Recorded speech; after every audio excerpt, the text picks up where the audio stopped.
तर नमस्कार मित्रांनो, स्वागत आहे तुमचं आसान भाषा या यूट्यूब चॅनेलवरती. तर आजच्या व्हिडिओ लेक्चरमध्ये आपण नोड ॲनालिसिस किंवा नोडल ॲनालिसिस जे आहे हा टॉपिक शिकणार आहे. तर लास्ट लेक्चरमध्ये आपण काय पाहिलं, तर त्या लास्ट लेक्चरमध्ये आपण मेश ॲनालिसिस किंवा लूप ॲनालिसिस हा टॉपिक आपण बघितला, त्यावरचं एक न्यूमेरिकल आपण सॉल्व्ह केलं. ठीक. तर आजच्या लेक्चरमध्ये आपण नोडल ॲनालिसिस शिकणार आहे. तर नोडल ॲनालिसिस हा one of the most important point आहे, टॉपिक आहे, कारण की या मेथडवरून आपण मोस्टली जे सर्किट आपल्याला एक्झाममध्ये विचारलं जातं त्यातले मोस्ट ऑफ दी क्वेश्चन्स आपण या मेथडने सॉल्व्ह करणार आहे, नोडल ॲनालिसिस. त्यामुळे ही खूप इम्पॉर्टंट मेथड आहे, ही तुम्ही व्यवस्थित समजून घ्या. तर नोडल ॲनालिसिस पहिल्यांदा त्याचा थिअरॉटिकल पहिला पॉईंट काय, it is based on Kirchhoff's current law. KCL वर डिपेंड असतो नोड ॲनालिसिस. ठीक आहे. आणि मेश ॲनालिसिस तो KVL वर डिपेंड होता. KVL किरचॉफ्स व्होल्टेज लॉ, त्याच्यावर मेश ॲनालिसिस आणि नोड ॲनालिसिस KCL वर डिपेंड असतो. आता हा जो दुसरा पॉईंट आहे हा मी तुम्हाला या डायग्राम मधून समजून सांगतो. आता ही जी डायग्राम आहे, जर तुम्ही पहिला लेक्चर पाहिला असेल तर त्या पहिल्या लेक्चरमध्ये आपण शिकलो होतो नोड. तर या डायग्राम मध्ये टोटल या एक्झाम्पल मध्ये किती नोड्स आहेत तुम्ही बघा बरं. या डायग्राम मध्ये नोड्स किती आहेत, तर हा एक नोड आहे. नोड म्हणजे काय की 2 or more ब्रांचेस तिथं मीट होत आहेत. ठीक आहे. तर ही एक ब्रांच आहे, ही एक ब्रांच आहे, ही एक ब्रांच आहे. तर हा एक नोड झाला. ठीक आहे. हा एक नोड आहे, हा एक नोड आहे इथे. ठीक आहे. त्यामुळे हा नोड 1 झाला, हा नोड 2 झाला. हे दोन नोड आहेत. आणि आणखीन एक नोड कुठं आहे का, इथे हा एक नोड आहे. म्हणजे हे आता तुम्ही बघू शकता, हा निगेटिव्ह पॉईंट इथे आलाय, ह्याचा रेजिस्टन्स एक टर्मिनल इथे, या रेजिस्टन्सचा पण दुसरा टर्मिनल इथेच कनेक्ट झालाय, हा पण एक इथे. त्यामुळे आणि हे पूर्ण शॉर्ट सर्किट आहे. शॉर्ट सर्किट म्हणजे इथे कुठेही नोड आहे. हा नोड इथे तुम्ही म्हणला की काय, म्हणजे इथे नोड कन्सिडर केला काय आणि इथे नोड कन्सिडर केला काय, सेम, कारण की हे शॉर्ट सर्किट आहे. आपण कुठेही मग हा इथे एक तिसरा नोड आहे. ठीक आहे. तर ह्याला नोडल एनालिसिस मध्ये आपण काय म्हणतो की हा जो तिसरा एक जो नोड असतो, ठीक आहे, one of the assume node, हा एक नोड आपण अज्युम केले. आपण KCL अप्लाय करताना आपण या दोन नोडला अप्लाय करतो, पण हा जो तिसरा नोड असतो अज्युम नोड, ह्याला रेफरन्स नोड म्हणतात. म्हणजे इथे एक कनेक्शन आपण सगळं ग्राउंड केलेलं आहे. ठीक आहे. तर ह्याचं व्होल्टेज नेहमी झिरो असतं, zero potential. Zero potential, potential म्हणजे व्होल्टेज. तर या रेफरन्स नोडचं व्होल्टेज नेहमी झिरो असतं. इथे लिहितो, voltage of reference node is equals to zero. तर हा खालचा नोड नेहमी कन्सिडर करायचा रेफरन्स नोड, एक्झाम्पल सॉल्व्ह करताना सुद्धा. तर आपण हे एक्झाम्पल बघूयात. आता या एक्झाम्पल मध्ये काढायचं काय हे आपण 2 मिनिटं विसरून जाऊ. या एक्झाम्पल मधून आपण सर्व पॅरामीटर्स फाइंड आउट करायचे, जे आपल्याला फाइंड आउट करता येतील ते सर्व पॅरामीटर्स. म्हणजे आपण काय काय फाइंड करू शकतो की इथून जाणारा करंट, इथला करंट, इथला करंट आणि इथला करंट. ठीक आहे. हे 3 आपण फाइंड आउट करू शकतो. हे जे अक्रॉसचं व्होल्टेज फाइंड आउट करू शकतो आपण. प्रत्येक ब्रांचचे अक्रॉसचं व्होल्टेज फाइंड आउट करू शकतो. तर पहिल्यांदा आपण करायचं काय, आता जर या एक्झाम्पलला जर आपण मेश अनालिसिसने सॉल्व्ह केलं तर काय होईल आणि नोड अनालिसिस मध्ये काय डिफरन्स, काय हा डिफरन्स तुम्हाला सांगतो. मेश अनालिसिसने सॉल्व्ह करताना इथे आपण एक लूप मध्ये एक मेश म्हणजे इथे एक लूप लावणार आपण. ठीक आहे. म्हणजे या लूपचं एक इक्वेशन मिळणार, या दुसऱ्या लूपचं एक इक्वेशन मिळणार आणि या तिसऱ्या लूपचं एक इक्वेशन मिळणार. म्हणजे 3 वेगवेगळे इक्वेशन्स आपल्याला मिळणार आणि ते 3 इक्वेशन आपण सॉल्व्ह करून तीन व्हेरिएबल फाइंड आउट करणार. म्हणजे I1, I2, I3. त्यानंतर आपण व्होल्टेज वगैरे फाइंड आउट करणार एखाद्या पर्टिक्युलर रेजिस्टन्सच्या अक्रॉसचा. पण नोडल अनालिसिस मध्ये तसं नाही. या 3 नोड पैकी 2 नोड फक्त आपण यूज करायचे. हा रेफरन्स नोड असतो ना तिसरा, ह्याचं झिरो पोटेन्शियल असतं, त्यामुळे हा नोड नाही. त्यामुळं जेवढे नोड असतात, मग त्यामुळे या नोडल अनालिसिस मध्ये एक इम्पॉर्टंट पॉईंट काय की इक्वेशन्स किती म्हणतात, number of equations. Number of equations किती म्हणतात की जेवढे नोड आहेत. ठीक आहे. तर या न्यूमेरिकल मध्ये टोटल नोड किती आहेत, 1, 2 आणि 3. ठीक आहे. 3 नोड आहेत. तर टोटल इक्वेशन्स किती बनतात आपले, number of equations is equal to node -1. जेवढे नोड आहेत त्याला -1 केल्यानंतर जेवढं आपला आन्सर येईल, म्हणजे नोड -1 केल्यानंतर जेवढं आन्सर आहे तेवढे आपले इक्वेशन्स बनणार. मग आपले 3 नोड आहेत, 3 - 1 2, म्हणजे 2 इक्वेशन बनणार आपले फक्त. मग हे इक्वेशन 1 आणि इक्वेशन 2 इथं बनवले मी तुम्हाला सांगतो. 2 इक्वेशन बनणार आणि त्यातून 2 पॅरामीटर फाइंड आउट करणार. ते असणार आहेत व्होल्टेज V1 आणि या नोडचं व्होल्टेज V1 आणि या नोडचं व्होल्टेज V2. हे 2 पॅरामीटर फाइंड आउट करणार, त्यातून आपल्याला सर्व मिळणार. तर आपण बघूयात आपण काय केलं पहिल्यांदा. ठीक आहे. तर हे आपण बघितलं, हा नोड आहे V1, हा नोड आहे, म्हणजे हा नोड 1 आहे आणि हा नोड सेकंड आहे. या नोडचं व्होल्टेज V1, या नोडचं व्होल्टेज V2. ठीक आहे. तर आता बेसिक कॉन्सेप्ट मध्ये जर आपण बघितलं तर आपल्याला एवढं माहिती आहे की सपोज हा एक कंडक्टर आहे, ठीक आहे. तर या कंडक्टरमध्ये असा करंट कधी फ्लो होईल बरं? ठीक आहे, हा करंट फ्लो होण्यासाठी या पॉईंटचं व्होल्टेज V1 आणि या पॉईंटचं व्होल्टेज V2 आहे. तर या दोघांमध्ये काहीतरी डिफरन्स असला पाहिजे, म्हणजे पोटेन्शियल डिफरन्स जर दोघांमध्ये असेल तर करंट फ्लो होणार आहे आपला. हे तर बरोबर. मग आपल्याला काय करायचंय, हा नोड V1 आणि हा रेफरन्स नोड V2 या दोघांमध्ये आपल्याला म्हणजे पोटेन्शियल डिफरन्स आहे आणि त्यातून फ्लो होणारा करंट आपल्याला फाइंड आउट करायचा आहे. ठीक आहे, तर पहिल्यांदा मी काय केलं की बेसिक अज्युम करताना काय करायचं, डायरेक्शन अज्युम करा करंटची. तर मी कशी करंटची डायरेक्शन कशी अज्युम केली, हा I1, हा I2, हा I3. ठीक आहे, म्हणजे सगळे आउटवर्ड या नोडपासून सगळे करंट बाहेर जातात असं अज्युम करा. तुम्ही कसंही अज्युम केलं तरी चालेल. हा असा I1 येतोय, हे दोन बाहेर जात आहेत, असं अज्युम केलं तरी चालेल, काही प्रॉब्लेम येत नाही. तर आपण सॉल्व्ह कसं करणार सांगतो. आता करंट कसा फ्लो होतोय, या V1 पासून बाहेर करंट फ्लो होतोय, म्हणून हे व्होल्टेज जास्त असणार आहे. जर करंट ह्या V1 पासून बाहेर जातोय, ठीक आहे, या V1 पासून आउटवर्ड डायरेक्शनला जातोय, म्हणजे V1चं व्होल्टेज जास्त आहे V2 पेक्षा, त्यामुळे तो V1 टू V2 फ्लो होतोय. ठीक आहे, तर आपण काय केलं, आपण असं अज्युम केलंय की या V1चं व्होल्टेज हे जास्त आहे. ठीक आहे, तर V1चं व्होल्टेज हे जास्त अज्युम केलंय, म्हणून काय करणार आपण, V1 आता या पाथ मधला दुसरा व्होल्टेज सोर्स दिसतोय का, कुठं आहे का, तर हा आहे दुसरा व्होल्टेज सोर्स, म्हणून V1 वजा हा व्होल्टेज सोर्स, V1 मायनस हा व्होल्टेज सोर्स, म्हणून आपण ऍट नोड 1 आपण केसीएल जर अप्लाय केला तर केसीएलच्या लॉ नुसार काय सांगतो आपल्याला की incoming is equal to outgoing. ठीक आहे, तर आता इनकमिंग तर काहीच नाही, is equal to outgoing काय, I1 plus I2 plus I3, म्हणून I1 plus I2 plus I3 is equal to 0, कारण की इनकमिंग काहीच नाहीये. ठीक आहे, तर I1, आता हा I1 आपल्याला काढायचा आहे, तर इथं ओहम्स लॉ सांगतो I इज इक्वल टू काय असतो, V अपॉन R. ठीक आहे, I is equal to V upon R. तर न्यूमरेटरचा जो V आहे ना, तर V आपल्याला पोटेन्शियल डिफरन्स असतो. ठीक आहे, तर आता पोटेन्शियल डिफरन्स म्हणजे आपण अज्युम काय केले, हा V1 ची व्हॅल्यू जास्त आहे, म्हणून या पाथमध्ये दुसरा व्होल्टेज सोर्स आहे का, तर आहे 15 व्होल्टचा, म्हणून V1 पोटेन्शियल डिफरन्स, डिफरन्स म्हणजे नेहमी आपण त्यांचं मायनस करतो त्या दोघांना, म्हणून V1 मायनस 15, आलं का इथं, V1 मायनस 15 डिवायडेड बाय हा रेजिस्टन्स आपल्या फॉर्म्युलेनुसार, तर R ची व्हॅल्यू 1, म्हणून I1 is equal to V1 minus 15 divided by 1. तर ही आली I1 ची व्हॅल्यू. ठीक, सिमिलरली I2 ची व्हॅल्यू काय आली, I2 ची व्हॅल्यू काय आली सिमिलरली, V1, आता इथून रेफरन्स नोडला जायचं, कुठला व्होल्टेज सोर्स लागला का आपल्याला, कोणताच नाही, म्हणून V1 मायनस 0, कारण की डिफरन्स पोटेन्शियल डिफरन्स इथं व्होल्टेज सोर्स नाही, त्यामुळे V1 मायनस 0 किंवा only V1 divided by this resistance 1 ohm, again 1 ohm. ठीक आहे, आता सिमिलरली I3, आता आपल्याला I3 फाइंड आउट करायचं आहे, तर I3 फाइंड आउट करताना आपण काय करणार की हा व्होल्टेज आणि हा व्होल्टेज या दोघांचं वजाबाकी करायची, V1 मायनस V2 अपॉन 0.5, म्हणून V1 मायनस V2 अपॉन 0.5. ठीक आहे, तर हे 3 इक्वेशन आपल्याला मिळाले, हे इम्पॉर्टंट आहे, हे इक्वेशन कसं तुम्ही फाइंड आउट केलं.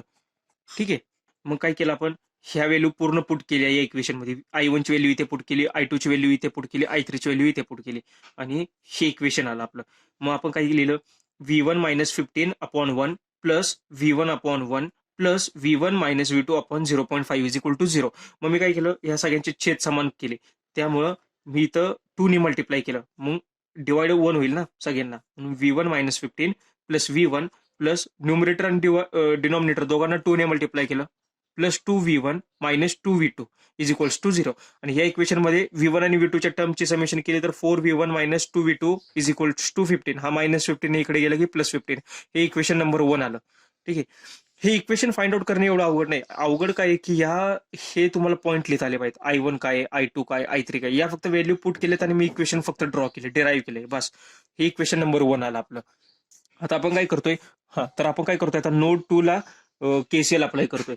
ठीक आहे, तर आता आपण अजून काय केलं तर की हा I3 असा येतोय, म्हणजे हा I3 आपला असा आला. ठीक आहे, हा I3 असा आला, यातला काही करंट I4 इकडे खाली गेला आणि काही करंट I5 इकडे पुढे आला. ठीक आहे, तर हे ना सगळं आपल्या अज्युम केलेलं डायरेक्शन बरं का, तुम्ही कशाही डायरेक्शन अज्युम करू शकता, काही फरक नाही पडत, फक्त जर डायरेक्शन चेंज केली तर हे इक्वेशन चेंज होणार, म्हणजे न्यूमरेटर चेंज होणार फक्त, बस, बाकी काही नाही. तर नोड 2 ला आपण अप्लाय केलं, तर आता हा इनकमिंग करंट म्हणून काय येणार आहे, नोड 2 चं इक्वेशन काय येणार आहे, I3 इज इक्वल्स टू, हा I3 येतोय ना, या नोड 3 ला कसा हा इनकमिंग एक करंट येतोय, आउटगोईंग 2 करंट आहेत, म्हणून incoming is equal to outgoing. Outgoing काय I4 प्लस I5 हे दोन येते आलं. आता आपल्याला I3 फाइंड आउट करायचं आहे. तर I3 आपण काय मगाशी घेतलेला V1 minus V2 divided by 0.5. तर V1 minus V2 divided by 0.5 हा is equal to as it is. आता I4 घ्यायचा आहे आपल्याला, म्हणजे हा करंट असा खाली येतोय हा बघायचा आहे. I4 सिमिलरली जसा आपण I2 काढला तर सेम तसा I4 येणार आहे.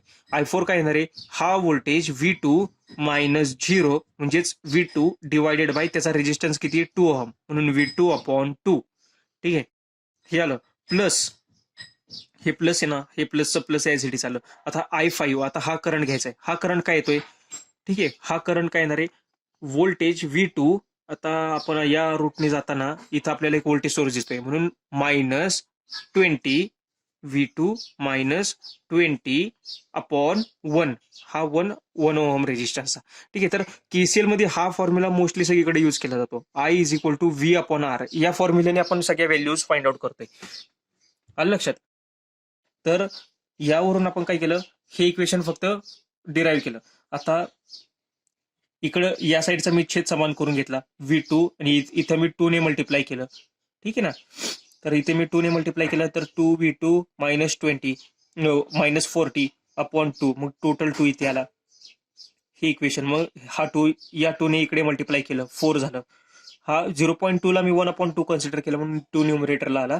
त्यानंतर 4 हा परत 2 ने इकडे मल्टिप्लाय केलं म्हणून 4 V1 minus V2 is equal to V2 plus 2V2 3V2 -14.